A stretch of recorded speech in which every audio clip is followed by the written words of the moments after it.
माझे नाव सार्थक आहे. मी आज तुम्हाला अण्णाभाऊ साठे यांच्याविषयी काही 2 शब्द सांगत आहे. ते तुम्ही शांत चित्ताने ऐका अशी माझी नम्र विनंती. अण्णाभाऊ साठे हे कोणी सामान्य पुरुष नव्हते. हे खूप अलौकिक कार्य करणारे एक मोठे लोकशाहीर असे अण्णाभाऊ साठे होते. गोवा चळवळीमध्ये त्यांनी मोलाचे योगदान देऊन खूप कष्ट केले.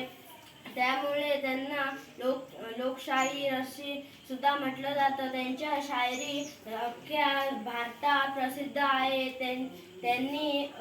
त्यांनी शाळेत न जाता फक्त दीड दिवसात ते गेले व त्यांनी आपल्या कलेच्या आधारे 32 कादंबऱ्या, 7 चित्रपट आणि 15 पोवाडे, 15 कथाकथन हे लिहिलेले आहेत.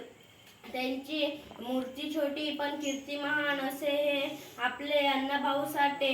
शिवरायांच्या विषयी त्यांनी रशियामध्ये जाऊन खूप मोठा पोवाडा अगदी छान पद्धतीमध्ये बोलला, म्हणून शिवरायांची सुद्धा कीर्ती मोठ्या पद्धतीने वाढली.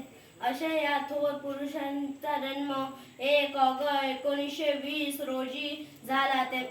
त्यांचे पूर्ण नाव तुकाराम भाऊराव साठे असे होते. त्यांच्या वडिलांचे नाव भाऊराव साठे असे होते. त्यांच्या आईचे नाव वाळूबाई असे होते. त्यांनी त्यांचे दोन विवाह झाले होते. पहिल्या पत्नीचे नाव कोंडाबाई व दुसऱ्या पत्नीचे नाव जानकीबाई असे होते. त्यांच्या अशा अलौकिक कार्याबद्दल मी त्यांना कोटी कोटी प्रणाम करतो व इथेच थांबतो. जय हिंद, जय महाराष्ट्र.